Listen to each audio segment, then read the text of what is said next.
Hello friends, स्वागत है आप सभी का आज एक नए वीडियो में। इस वीडियो में हम डिस्कस करेंगे ईपीएफओ सोशल सिक्योरिटी असिस्टेंट के एग्ज़ाम एनालिसिस के बारे में।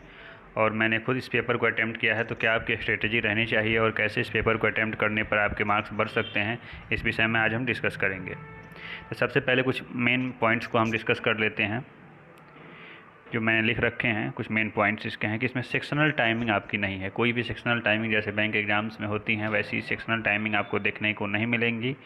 और ना ही आपको कोई सेक्शनल जंपिंग आप कर सकते हैं जैसे एसएससी में होता है। ना ये एसएससी पैटर्न है और ना ही ये बैंक पैटर्न है। एसएससी में होता है कि आप एक सेक्शन से दूसरे सेक्शन में आसानी से जंप कर सकते हैं, इसमें वैसा नहीं हो सकता है।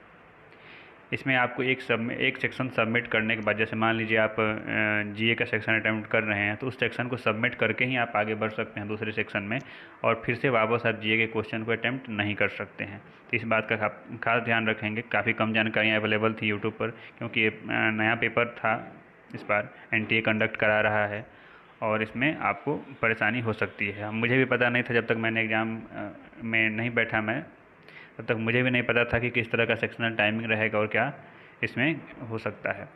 सबसे बड़ा बात है कि इसमें सेक्शनल कट ऑफ है, और इसलिए आपको हर सेक्शन में एक अच्छे क्वेश्चन अटैम्प्ट करने होंगे, एक लेवल के क्वेश्चन अटैम्प्ट करने होंगे, जिससे आपका सेक्शनल कट ऑफ क्लियर हो सके। आप किसी भी सेक्शन को स्किप नहीं कर सकते हैं। अगर आप एक भी सेक्शन स्किप करते हैं, कम अटैम्प्ट करते हैं, तो आपका पेपर ख़राब हो सकता है बाकी सब्जेक्ट में अच्छे मार्क्स आने के बाद भी। तो इस बात का विशेष ध्यान रखेंगे आप। हाँ, कुछ इंपॉर्टेंट डॉक्यूमेंट्स की बात करें तो आपको अपना दो फ़ोटो ले जाना है एडमिट कार्ड के साथ में। इंस्ट्रक्शन की कोई ज़रूरत नहीं है। और आपका वहाँ पर बायोमेट्रिक कम से कम 2 या 3 बार होने वाले हैं। एक एंट्री के टाइम में ही आपका फ़ोटो लिया जाता है, थंब लिया जाता है, फिर अंदर रजिस्ट्रेशन के लिए आपका फ़ोटो और थंब लिया जाता है, और उसके बाद ड्यूरिंग एग्ज़ाम भी आपका फ़ोटो और थंब लिया जाता है। तो ये सब समय लगने वाले हैं इसमें। और सीक्वेंस ऑफ पेपर क्या है, अब हम आगे बात करेंगे किस पेपर से किस सब्जेक्ट में किस तरह के क्वेश्चन आए और क्या क्या सीक्वेंस रहा इस विषय में। तो सबसे पहले ये मैंडेटरी है लगभग सभी के लिए कि सबसे पहले आपके रीजनिंग का ही पेपर खुल रहा है। और रीजनिंग के पेपर में आपके कोडिंग डिकोडिंग फिगर से बहुत सारे क्वेश्चंस थे, मिरर इमेज से भी थे, कोडेड ब्लड रिलेशन आया था, सीलॉग्स आए थे, मिसलेनियस थे। हाँ, पजल देखने को नहीं मिला जैसे कि आपको आमतौर पर बैंक एग्जाम में देखने को मिलता है। तो लगभग पेपर एसएससी पैटर्न को ही फॉलो कर रहा था। अगर आपकी प्रिपरेशन अच्छी है तो आप रीजनिंग में 30 के 30 क्वेश्चन आराम से अटैम्प्ट कर पा रहे थे।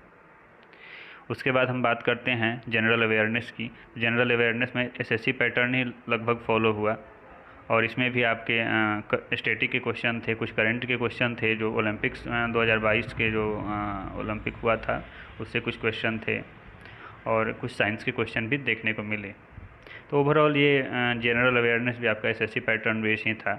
उसके बाद इंग्लिश सेक्शन में हम बात करते हैं, तो इंग्लिश में एक कम्प्रीहेंसन आया हुआ था जो सबसे पहले ही शुरू था। फर्स्ट क्वेश्चन कम्प्रीहेंसन, उस पर 10 क्वेश्चन बेस्ड थे और कम्प्रीहेंसन ठीक ठाक था। अगर आपने कम्प्रीहेंसन की तैयारी की हुई है एसएससी सीजीएल या बैंक एग्ज़ाम्स के लिए, तो आप इसमें भी सारे क्वेश्चन अटैम्प्ट कर पा रहे थे। उसके बाद वॉइस और नरेशन, ग्रामर पोर्शन में वॉइस और नरेशन से बहुत अच्छे क्वेश्चन देखने को मिले आपको।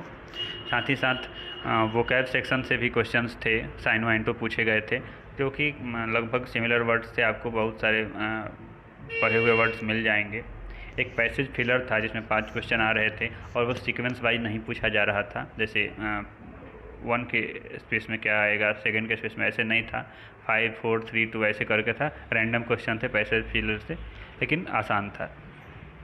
उसके बाद हम बात करते हैं क्वांट की। क्वांट में आपको अर्थमेटिक से बहुत सारे क्वेश्चन देखने को मिले, एडवांस से भी कुछ क्वेश्चंस थे। एक ट्राइंगल से क्वेश्चन था, और एक आपका क्या बोलते हैं उसको, क्वाड्रिलेटरल था। इस तरह के क्वेश्चन देखने को मिले। कुछ अलजेब्रा के भी क्वेश्चंस थे। साथ ही नंबर सीरीज थी, मिसिंग और रॉन्ग भी थी एक नंबर सीरीज में। टेबुलर डीआई थी जो कि काफ़ी आसान थी, आप आराम से कर पा रहे थे। लगभग एसएससी लेवल का पेपर ये भी था। हालांकि एडवांस से क्वेश्चंस कम थे, तो आप आराम से पेपर अटैम्प्ट कर पा रहे थे। उसके बाद हम बात करते हैं कंप्यूटर में। कंप्यूटर में थोड़े डीप क्वेश्चंस आए हुए थे। वर्ड प्रोसेसिंग से क्वेश्चन थे, एमएस ऑफिस से थे, और भी कुछ डीप क्वेश्चंस थे जो कंप्यूटर से पूछे गए थे। तो आपको इसके लिए थोड़ी सी अच्छी तैयारी करनी होगी, क्योंकि अगर आपका सेक्शन क्लियर नहीं होता है, भले ही कंप्यूटर से सिर्फ 10 क्वेश्चंस थे, लेकिन आपको परेशानी हो सकती है। इसके बाद हम बात करते हैं कुछ इम्पोर्टेंट टिप्स के बारे में जो मैं आपको देना चाहता हूँ इस एग्ज़ाम के आधार पर कि क्या आपकी स्ट्रेटजी रहनी चाहिए। तो सबसे पहले आप एक टाइमिंग डिसाइड कर लें सभी सेक्शंस के, क्योंकि जब तक आप टाइमिंग डिसाइड नहीं करेंगे कि किस सेक्शन को हमें कितना टाइम देना है, आपको वहाँ पर सोचना पड़ सकता है, आपके अटैम्प्ट कम हो सकते हैं।